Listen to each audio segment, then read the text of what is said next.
여러분, 지나치게 신령하게 보이기를 원하는 사람을 만나보신 적이 있습니까? 말끝마다 하나님의 이름이 나오고 또 경건한 어구들이 나열되지만 실제로 그들의 삶과 또 열매를 보면 전혀 하나님의 임재가 느껴지지 않는 그런 사람을 만나면 참 마음이 답답합니다. 어느 목사 두 사람이 오토바이를 타고 가고 있었습니다. 교통경찰관이 그 두 사람을 세웠습니다. 왜냐하면 헬멧을 쓰고 있지 않았기 때문이죠. 경찰관이 이렇게 말합니다. 헬멧을 쓰고 있지 않으면 위험합니다. 제가 이번에는 봐드릴 테니까 다음번부터는 꼭 헬멧을 착용하십시오. 그 두 사람 중 한 목사가 이렇게 말했습니다. 우리들은 목사들인데 예수님이 우리와 함께 하십니다. 염려 없습니다. 그렇게 말하는 것이었습니다. 그때 경찰관이 말하기를 그렇습니까? 그러면 티켓을 끊고 벌금을 내셔야 되겠습니다. 아니, 무슨 말입니까? 3명 탑승은 절대 봐드릴 수 없는 불법입니다. 예수님의 이름으로 불법을 행하는 그런 우리의 모순이 있습니다. 경건한 행위를 하면서도 악한 동기를 갖고 있을 수 있다.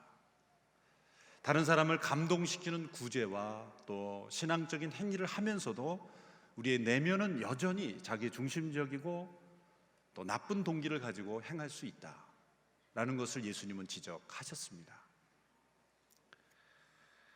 예수님은 당시에 의로운 행위로 여겨졌던 구제와 기도 그리고 금식을 하면서도 자신을 나타내는 외식과 위선을 행하는 사람들의 이 모순, 죄의 무서움을 지적하고 계셨습니다. 제레미 테일러라는 분은 이런 말을 했습니다. 사람들은 자신들 안에 천사가 있다라는 것을 증거하기 위해서 사단의 사인을 밖에 걸어맨다. 우리의 경건한 행위에 숨어있는 우리의 위선과 우리의 외식 그리고 잘못된 동기를 잘 지적하는 말입니다. 예수님께서는 구제와 기도와 더불어서 이제 금식에 이르러서도 역시 하나님만을 의식하는 코람데오, 하나님의 얼굴 앞에서 행하는 것이 되어야만 우리의 동기까지도 올바라질 수 있다라고 말씀하고 있습니다. 오늘 본문 16절의 말씀을 같이 한번 읽겠습니다. 시작. 너희는 금식할 때 위선자들처럼 침울한 표정을 짓지 말라. 그들은 자신들이 금식하는 것을 사람들에게 보이려고 침울한 표정을 짓는다. 내가 진실로 너희에게 말한다. 그런 사람들은 이미 자기 상을 다 받았다.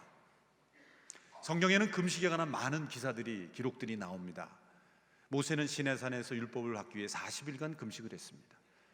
또 레위기 율법에 나타난 대속죄일은 하루 종일 금식을 해야만 했습니다. 이스라엘 백성들은 예루살렘이 멸망한 이후에 멸망한 것을 슬퍼하며 정기적으로 금식했지요. 포로로 잡혀간 다니엘도 금식하며 기도했습니다. 포로로 잡혀간 그들이 되돌아올 때도 그들은 귀환한 백성들에게 에스라는 금식을 명령했습니다. 느헤미야도 성벽을 재건하며 금식하며 기도했습니다. 예수님 당시에 이르러서는 이 금식하는 규정들이 훨씬 더 복잡해지고 많아졌습니다. 예수님 당시에 바리새인들은 일주일에 2번 월요일과 목요일에 금식했습니다. 그런데 이스라엘 역사 성경을 보면 곳곳에서 하나님께서 금식에 대한 책망이 아주 많이 나옵니다. 대표적으로 두 구절만 함께 보겠습니다. 이사야 58장 3절에서 5절의 말씀 제가 읽겠습니다. 그들은 우리가 금식을 하는데 왜 주께서는 보시지 않습니까? 우리가 통회하며 괴로워하는데 왜 주께서는 모른 채 하십니까? 라고 말한다. 그러나 보라, 금식하는 날에 너희는 너희가 즐거워하는 일을 하고 있고 너희가 부르는 일꾼들을 혹사시키고 있구나. 보라, 너희는 싸우고 다투면서 금식을 하고 못된 주먹질까지 하면서 금식을 하는구나. 너희의 목소리가 높은 곳에 들리게 하려면 차라리 오늘 같은 날에는 금식을 하지 말라. 이것이 내가 받고 싶은 금식, 사람이 동의하며 괴로워하는 날이란 말이냐? 그저 갈대처럼 고개를 숙이기만 하고 굵은 배옷과 죄를 펼쳐놓은 것뿐이 아니냐? 이것이 너희가 금식이라고 부르는 것이냐? 이것이 너희가 여호와께서 기꺼이 받으실 만한 날이라고 부르는 것이냐? 이런 책망이 있습니다. 스가랴 7장 4절 5절의 말씀에도 있는데 같이 한번 읽어볼까요? 시작. 만군의 여호와께서 내게 말씀하셨다. 이 땅의 모든 백성과 제사장들에게 말하여라. 너희가 지난 70년 동안 5째 달과 7째 달에 금식하고 슬피 울었는데 너희가 진심으로 나를 위해서 금식한 적이 있느냐?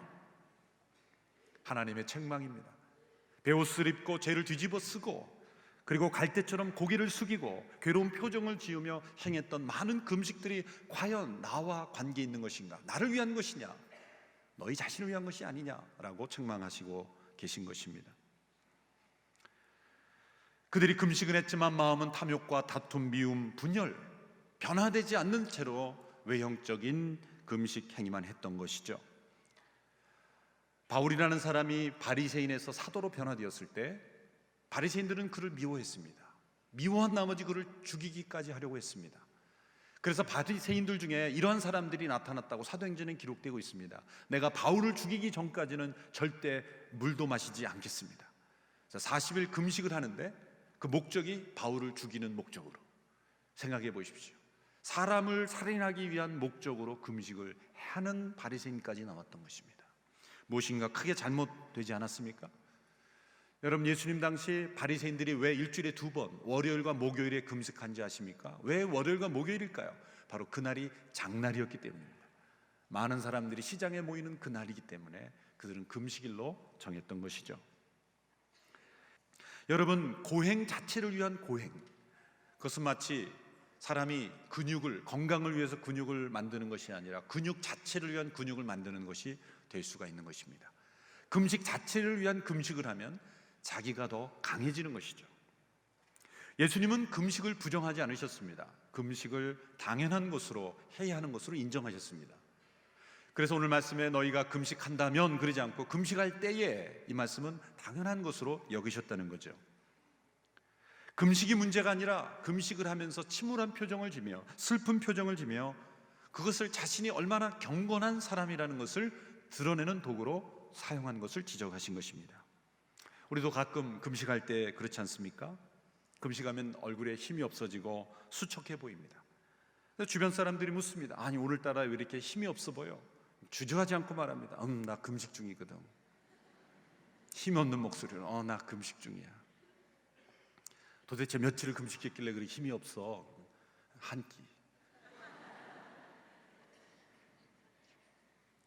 예수님 지적하신 모습은 이런 정도의 모습이 아니라 일부러 슬픈 기색을 내고 흉하게 만들어서 고의로 머리를 풀어당기고 어떤 사람은 옷을 질질 끌고 다니고 옷을 감당하기조차 힘들다라는 거죠.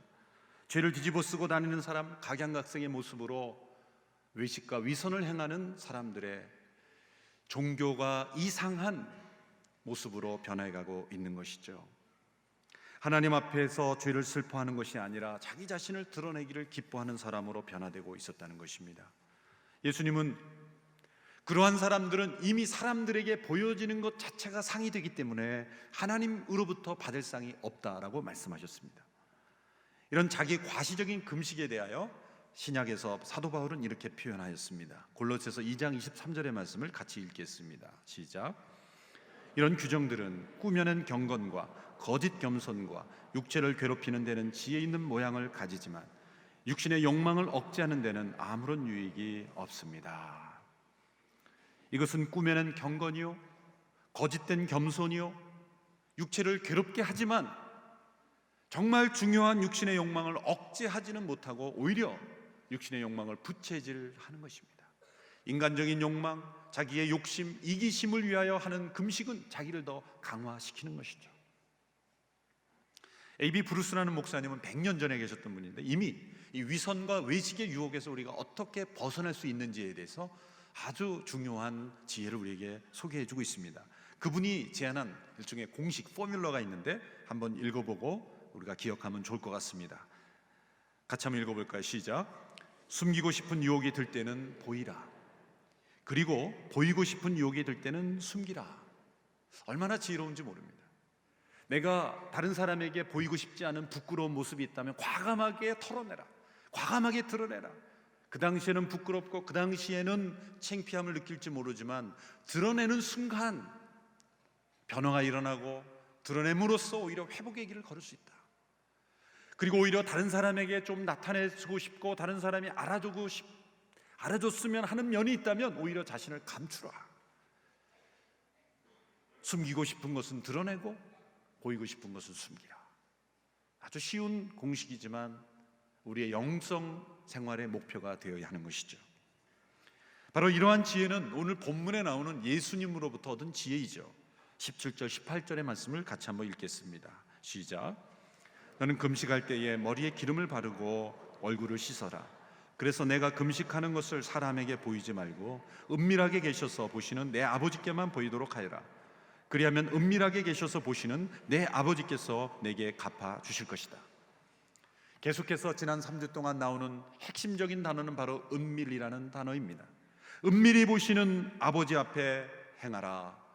그것이 구제든 기도든 금식이든 그것이 참된 그러한 믿음의 길에 들어서는 길이라고 말씀하고 있습니다. 예수님은 다른 사람에게 보이지 않게 금식할 때 오히려 머리에 기름을 바르고 그리고 얼굴을 씻고 다른 사람이 모르게 하라. 그럼 이런 질문을 던질 수 있습니다. 그러면 이것 자체가 외식이 아닌가요? 외식을 하지 않기 위하여 또 다른 위선과 외식을 하는 것 아닐까요? 라고 질문을 던질 수가 있습니다. 자, 예수님의 이 말씀을 우리가 이해하기에 왜 기름을 바르고 얼굴을 깨끗이 씻고 금식하라 하셨는가? 그 의미를 깨닫기 위하여 우리가 반드시 이해해야 될 한 본문이 있습니다. 마태복음 9장 14절 15절의 말씀입니다. 우리 같이 한 목소리로 읽겠습니다. 시작. 그때 요한의 제자들이 예수께 와서 물었습니다. 우리와 바리새파 사람들은 금식을 하는데 왜 당신의 제자들은 금식하지 않습니까? 예수께서 대답하셨습니다. 신랑이 함께 있는데 어떻게 결혼에 초대받은 사람들이 슬퍼할 수 있겠느냐? 그러나 신랑을 빼앗길 날이 올 것이다. 그때는 그들도 금식할 것이다. 요한의 제자들, 이 요한은 세례 요한이죠. 예수님의 오실 길을 예비했던 세례 요한의 제자들이 예수님과 제자들에게 질문했습니다. 아니 왜 예수님과 제자들은 금식하지 않습니까? 사실 예수님이 금식 안 하셨을까요? 40일 금식으로 사역을 준비하신 분이 금식 안 하셨을까요? 왜 금식을 안 한 것처럼 보였을까요? 예수님이 아무도 모르게 하셨기 때문에, 심지어 제자들도 모르게 하셨기 때문에 안 한 것처럼 보였을 겁니다. 그런데 그 유대인들이 행하는 종류의 금식을 하지 않는 그 예수님의 모습을 보면서 왜 금식하지 않습니까? 이런 질문을 던졌을 때 예수님은 결혼을 비유로 하여 그 이유를 설명해 주셨습니다. 신랑이 왔을 때, 그 결혼에 초대받은 사람들이 신랑이 나타났을 때 금식하고 슬퍼할 수 있느냐?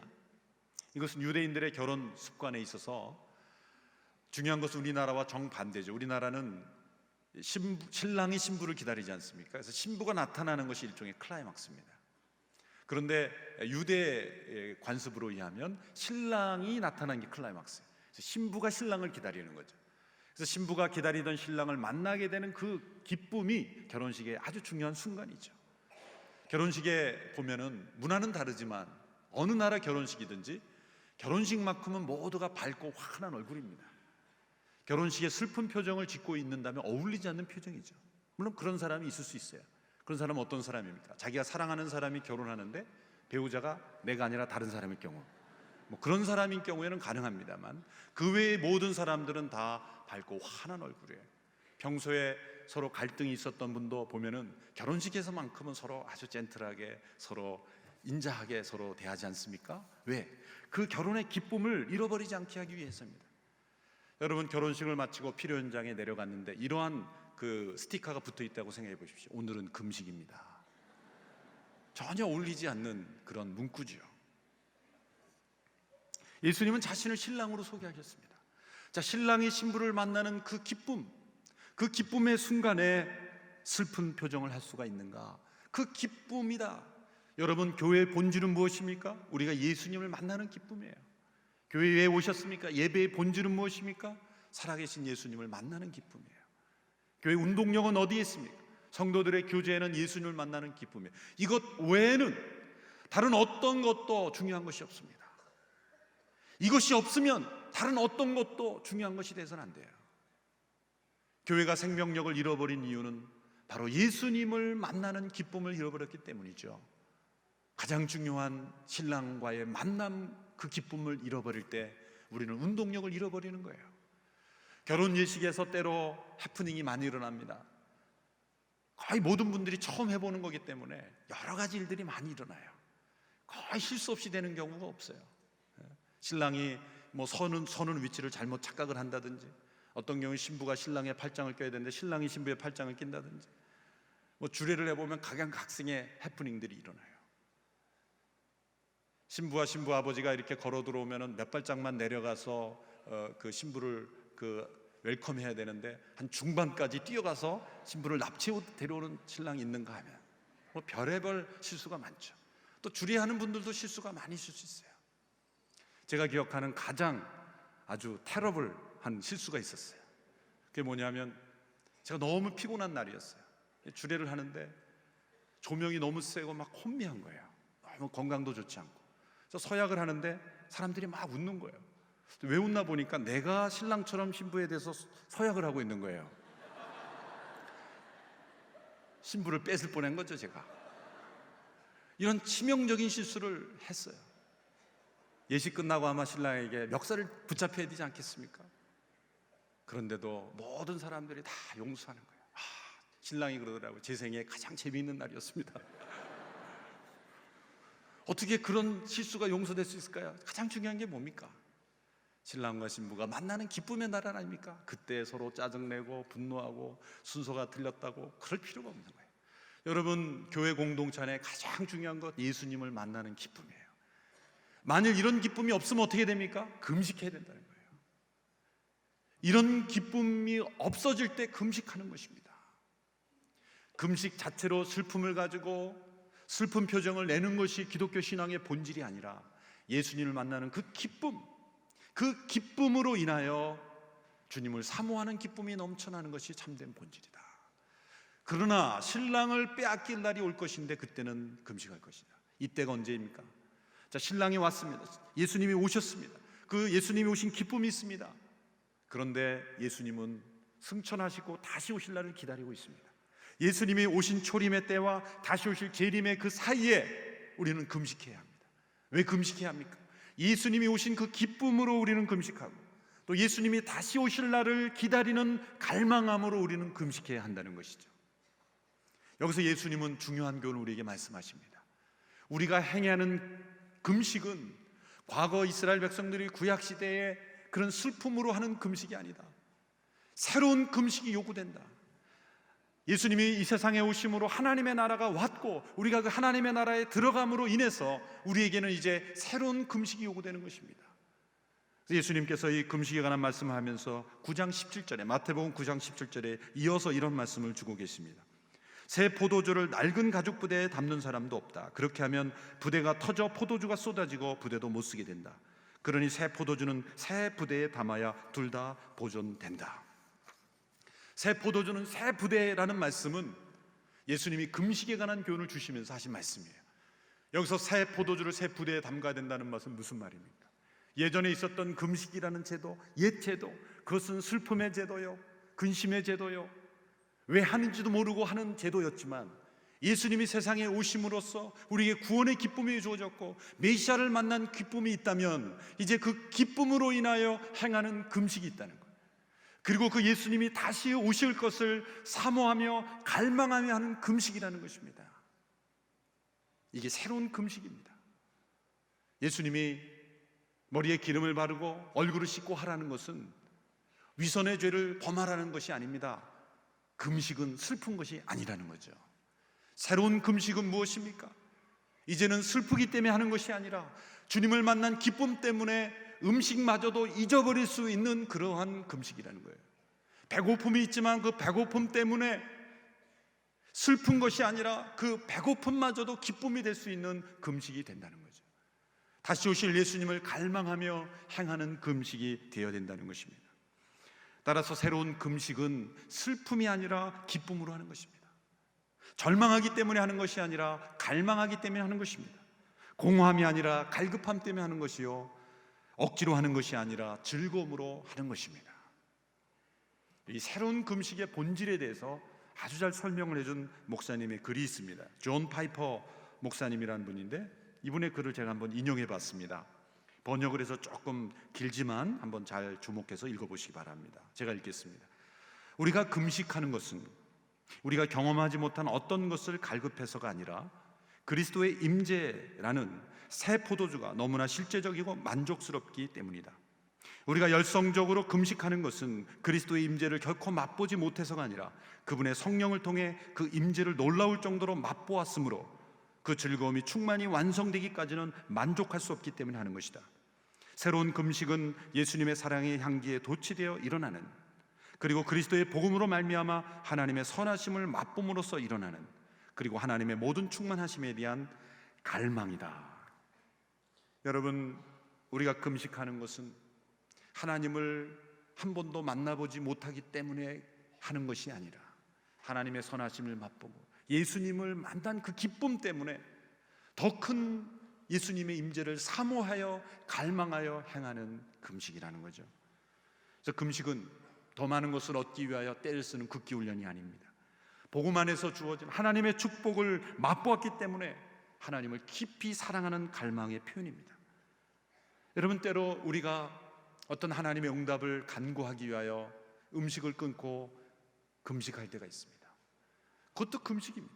그러나 그 금식이 슬픔의 금식이 아니라 내가 하나님의 뜻에 있기 위하여 기쁘게 내가 하나님의 뜻에 더 가까이 가기 위하여 행하는 갈망의 표현이지 슬픔의 금식, 괴로움의 금식이 아니라는 거죠. 여러분, 음식은 선한 것입니다. 우리의 건강을 지탱해 주는 것입니다. 우리 육체도 선한 것입니다. 금식은 우리의 육체가 악하기 때문에 괴롭히는 것이 아닙니다. 음식이 악하기 때문에 멀리하는 것이 아닙니다. 금식은 하나님이 주신 선한 음식이지만 그 선한 음식보다 하나님이 더 선하신 분이다. 선한 음식을 통해 우리의 갈망을 채우는 것보다 하나님 당신을 더 갈망하기 때문에 음식마저도 포기할 수 있는 것, 그것이 바로 새로운 금식이라는 것입니다. 여러분, 참된 신앙을 방해하는 것은 악한 것만이 아닙니다. 나쁜 것만이 아닙니다. 여러분, 나쁜 것, 악한 것은 꼭 금식하면서 끊어야 됩니까? 그건 그냥 끊어야 됩니다. 우리의 신앙을 방해하는 건 때로 좋은 것입니다. 하나님이 주신 선한 것들입니다. 우리가 마땅히 가질 수 있고 누릴 수 있고, 그리고 하나님이 주신 좋은 것이 하나님보다 더 좋아질 때 기쁜 마음으로 하나님을 갈망하기 때문에 그 모든 것들을 내려놓을 수 있는 것, 그것이 바로 금식입니다. 하나님이 아브라함에게 왜 이삭을 바치라고 했습니까? 이삭이 나쁜 아들이었기 때문입니까? 아닙니다. 아브라함이 사랑하는 아들이었기 때문에 하나님은 아브라함에게 금식을 요구하신 것입니다. 이삭을 바치도록 하는, 하나님이 주신 가장 선한 자녀이지만, 가장 좋은 선물이지만 하나님보다 사랑하지 않도록 하기 위하여 그 마음을 테스트하신 것이 바로 아브라함에게 주신 명령이었죠. 따라서 우리가 참된 금식을 하면 절대 교만해지지 않습니다.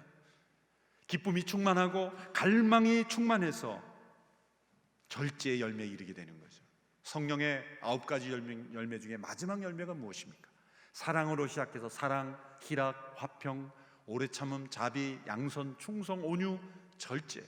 절제는 셀프 컨트롤입니다. 절제는 나쁜 것을 안 하는 것이 절제가 아니라 해야 할 일을 하는 것도 절제입니다. 우리가 마땅히 하나님을 사랑하고 하나님을 갈망하고 하나님만으로 기뻐해야 하는 것을 기뻐하는 것, 그것이 바로 절제의 열매인 것입니다.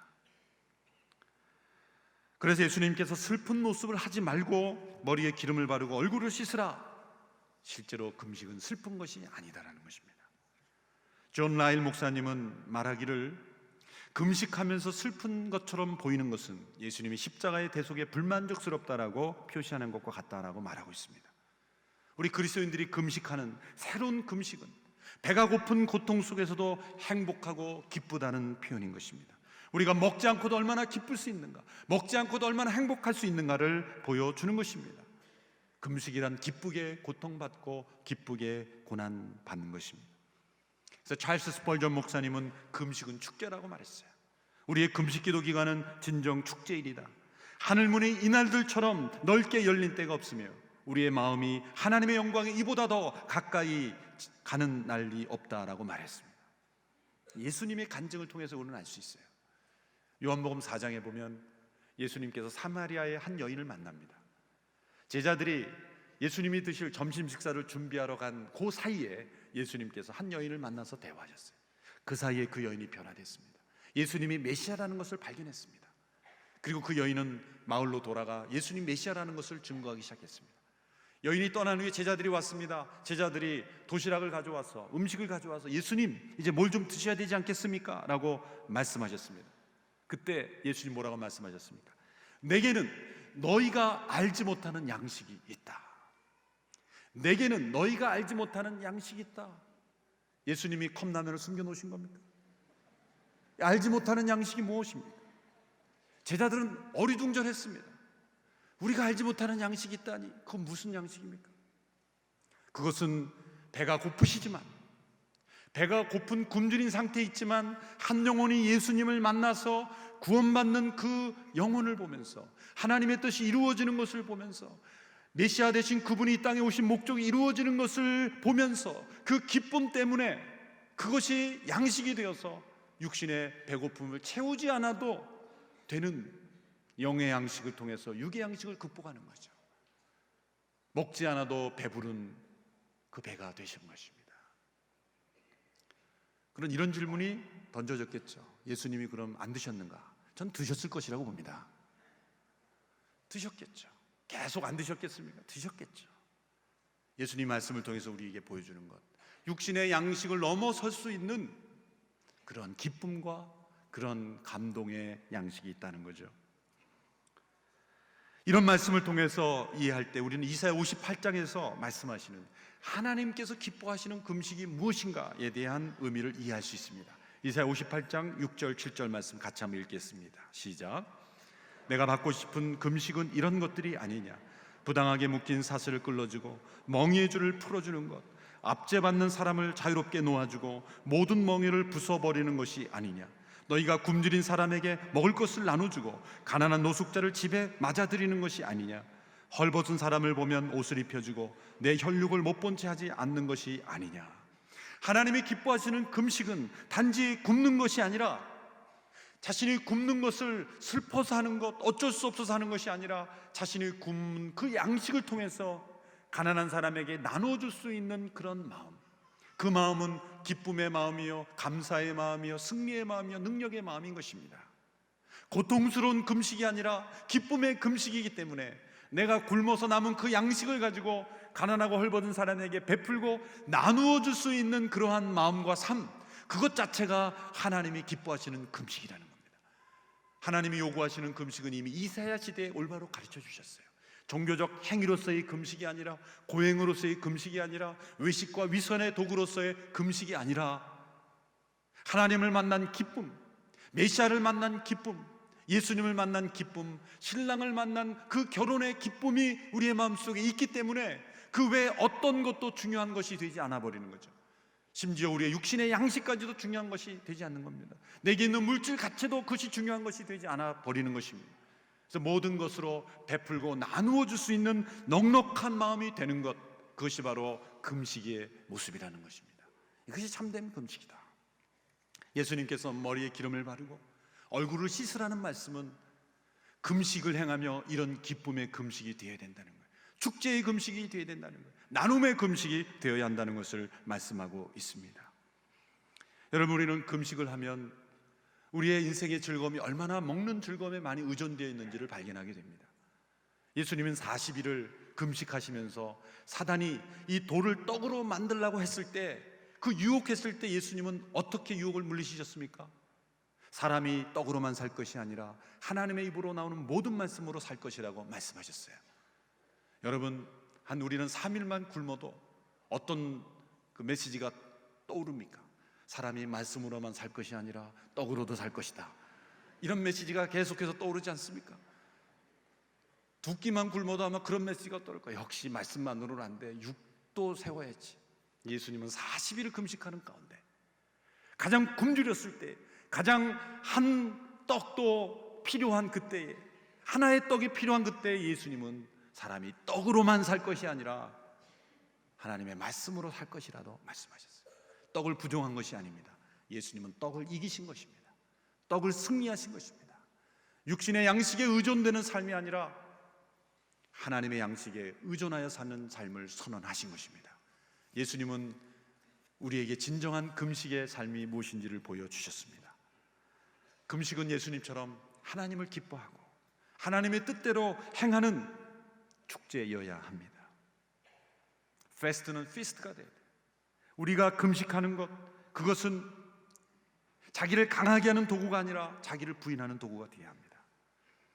자기를 포장하고 경건하게 하는 의식이 아니라 진정 은밀한 금식은 하나님의 뜻을 행하는 도구가 되는 금식이 되어야 합니다. 우리 자신이 하나님께서 우리를 구원하신 기쁨을 더 간절하게 바라고 주님 안에 있기에 그 기쁨을 잃어버리지 않도록 노력하고, 주님이 보이지 않으면 금식하며 주님을 찾고, 그리고 주님이 내 안에 계시기 때문에 주님처럼 나눌 수 있는 사람, 베풀 수 있는 삶, 섬길 수 있는 삶으로 점점 나아가게 만드는 것, 하나님이 주신 가장 좋은 선한 것조차도 하나님 앞에서 모든 것을 내려놓을 수 있는 그러한 금식, 이 고난대의 금식이 우리의 삶 속에 회복되기를 축원합니다. 하나님 앞에서 은밀하게 금식하시며 주님의 임재를 사모하시기를 바랍니다. 신랑 되신 예수님께서 우리와 함께 하시는 기쁨을 잃어버리지 않게 되기를 바랍니다. 그리고 다시 오실 주님을 갈망하며 그 주님과 더불어 살아가는 우리 모든 성도들이 되기를 주님의 이름으로 축원합니다.